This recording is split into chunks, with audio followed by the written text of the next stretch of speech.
Os chamados grandes mistérios da vida foi esse cara. Não teve duas pessoas. Ele começou a organizar núcleos de estudo para isso. Era uma espécie de professor assíduo em diversas escolas, só que isso não passou ao conhecimento humano.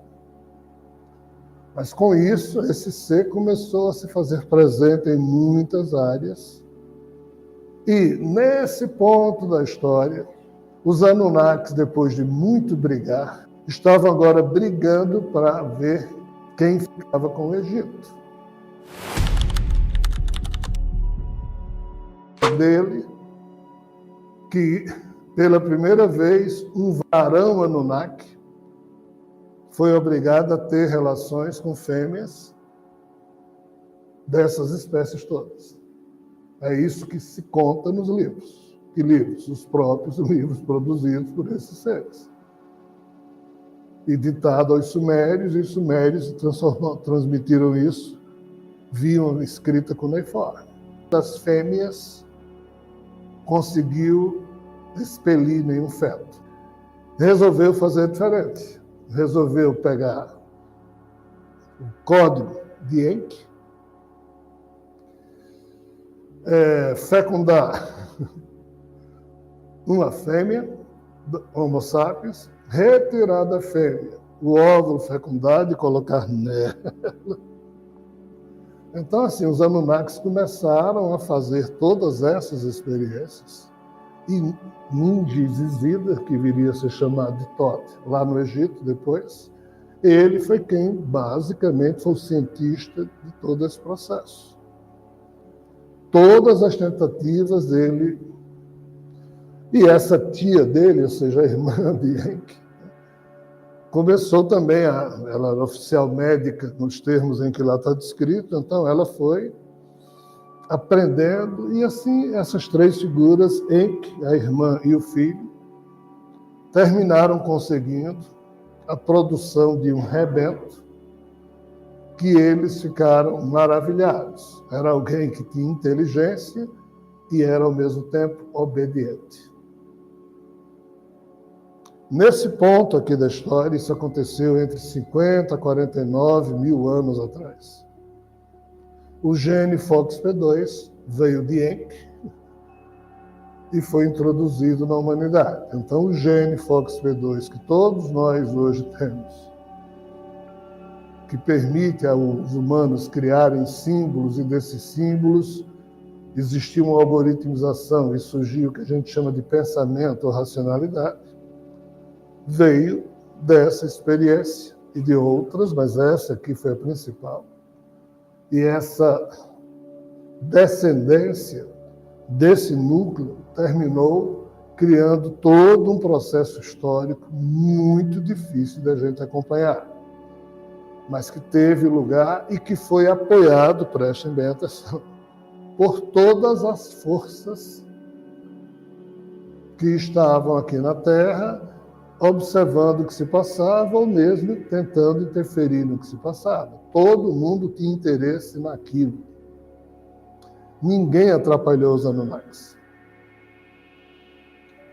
Não é o objetivo da palestra, nem eu vou falar disso além da conta. Nesse mesmo período, estava havendo um problema no Olimpo, aí, no universo vizinho, e de lá veio um ser com várias sequências genéticas e com um padrão de metamorfose único, e foi dado a esse ser se transformar no que esse ser quisesse, e ela terminou se transformando numa fêmea humana, de humanos irracionais que viviam como animais de estimação numa fazenda de Epimeteu, que é um ser desse outro universo. Porque nessa época na Terra existia de tudo. E muito mais do que a gente imagina. Hoje não mais, porque os portais se fecharam, essa turma teve que sair, a gente vai falar disso um pouco. Mas assim, nesse ponto da história, 50 mil anos atrás, surgiram esses dois núcleos de racionalização, e o gene FOXP2 terminou sendo associado à capacidade mental de Pandora e também seguiu por uma outra descendência. Qual a questão? A questão é que os Anunnakis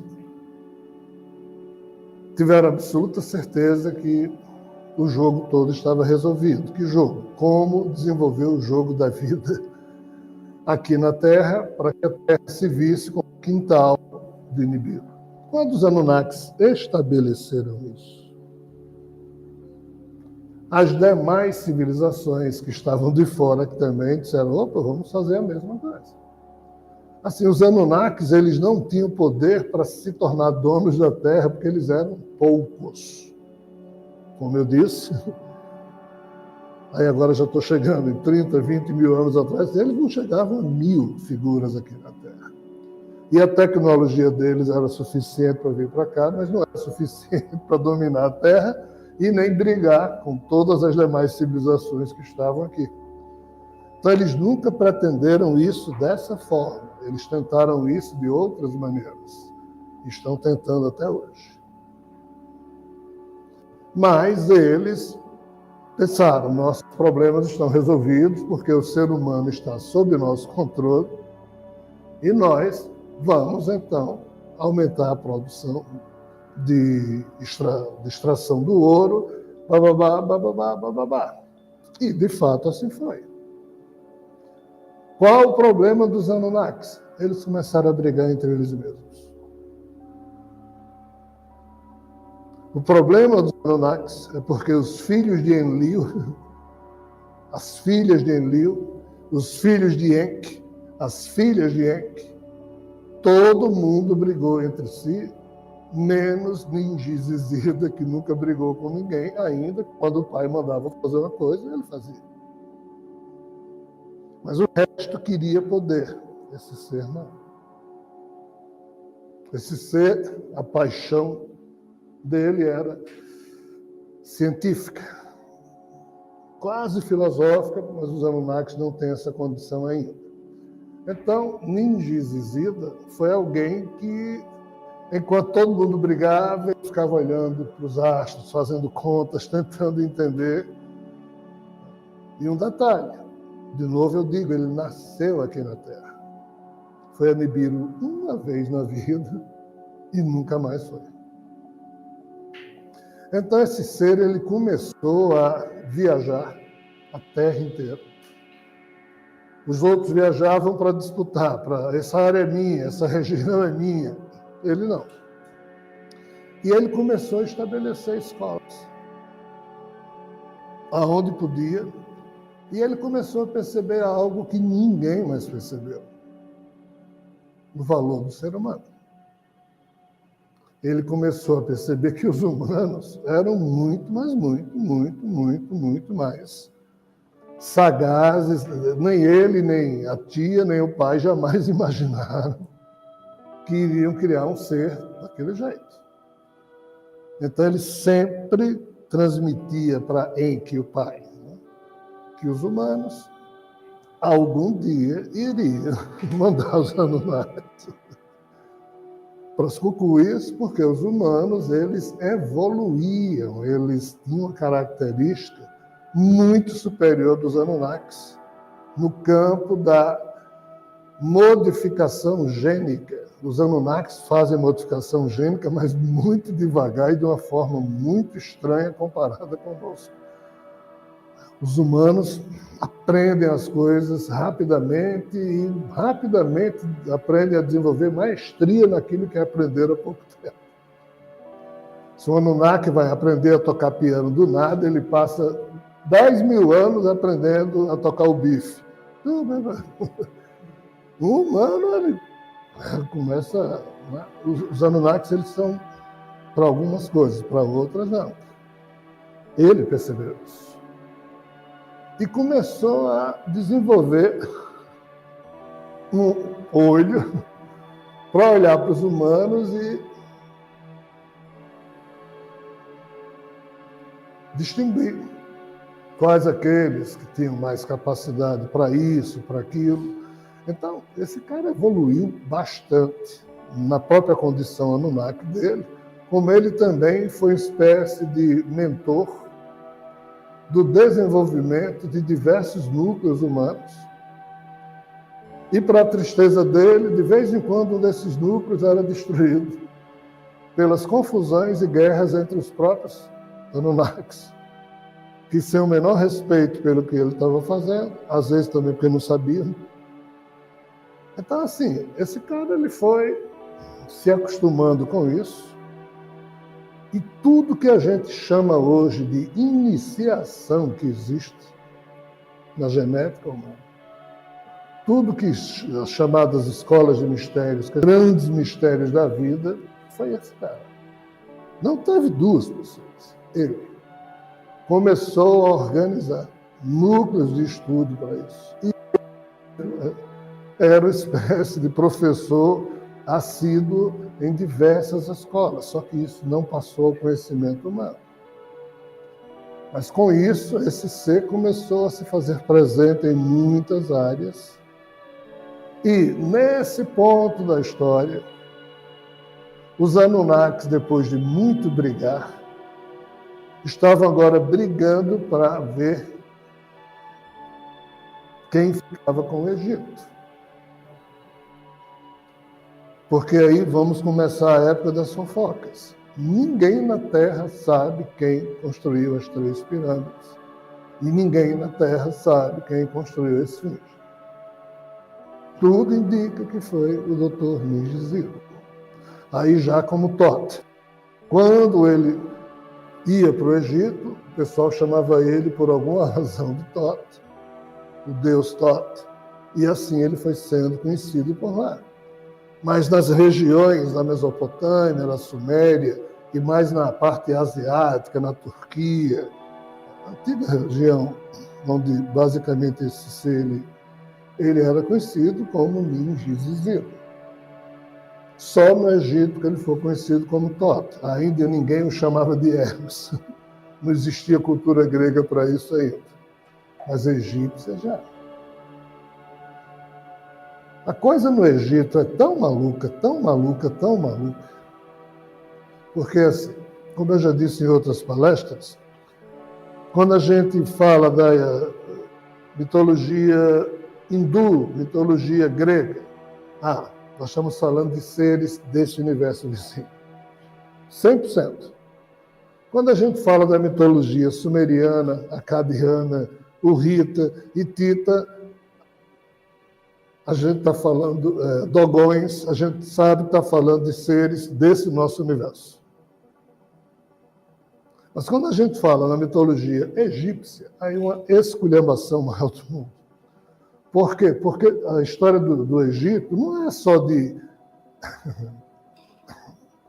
o primeiro faraó de 5.000 anos para cá, ou de 3.200 anos antes de Cristo para cá. Nada. O Egito tem reis antigos e há uma relação desses reis antes dos faraós. Só que nenhum deles era humanos. Teve de tudo aqui, mas também teve os Anunnakis que dominaram o Egito, expulsaram outras forças, e os filhos de Enki e Enlil foram se revezando durante muito tempo como sendo o deus principal dessa história. Que história de governar o Egito. Por quê? Porque lá estavam as maiores obras de certos segredos da engenharia dos Anunnakis, construída por Ningizilo, Thoth, e as 3 pirâmides fazem parte disso. Nós não temos ideia do que existe embaixo das pirâmides. Nós não temos ideia do que existe. Aquilo ali é uma coisa que um dia ainda vai ser entendida. E são mistérios profundos que permanecem, porque hoje em dia os Anunnakis não têm mais as intenções que na época eles tinham, suponho eu. Hoje em dia a intenção deve ser de outra ordem. Mas na época eles tinham intenção de, da Terra, dominar uma série de circunstâncias. Também por quê? Porque na perspectiva dos Anunnakis, o tal Ragnarok, que ocorreu há cerca de 300 milhões de anos atrás e destruiu parte da vida em Marte, eles estão envolvidos, porque eles têm muita coisa em Marte, então, assim, eles têm interesse em vários lugares, e as pirâmides têm ligação com um monte de coisa aí fora. E diferente dos outros lugares da Terra em que os Anunnakis brigavam, mas deixavam seres desse portal do universo vizinho se estabelecer, no Egito, eles assumiram para eles porque tinha muita coisa deles lá. Então foi a única vez que esse ser chamado Ningizida, Thoth, teve que assumir durante, isso aconteceu 10.500 anos atrás até 9.160 anos atrás. Durante um período de quase 1000 anos e alguma coisa, Thoth foi o rei do Egito. Porque os irmãos brigaram tanto, que deram as férias. Foi a única época em que no Egito e na Terra nunca houve nenhuma confusão. Foi na época em que Thoth era o rei, era o imperador, e dava as ordens e a turma obedecia, e ele não criou nenhuma guerra e também impediu todas. Fora essa época desse sujeito à frente do governo do Egito, não houve outro momento na Terra em que se teve paz. Esse foi o único momento. E Thoth, ele fez coisas grandiosas e começou também a produzir muito conhecimento. Foi nesse ponto em que ele começou a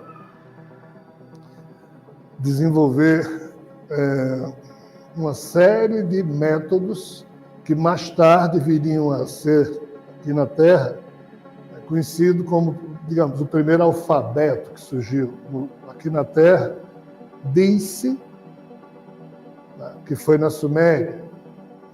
Mas não parece que não, tudo foi no Egito. Lá no Egito, há 6.421 anos atrás.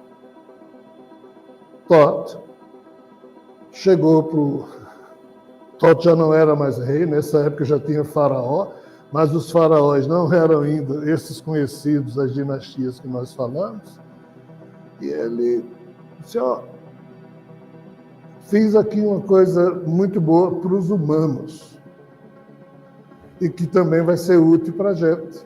Aí o faraó disse, mas a gente vai ver isso daqui a pouco, mas isso aí não vai deixar as pessoas preguiçosas, porque se a gente é obrigado a memorizar tudo, com isso a gente desenvolve bem a nossa mente. Mas essa história de registrar fora da nossa cabeça as informações, como elas estão aqui, a gente não vai querer memorizar e isso vai enfraquecer.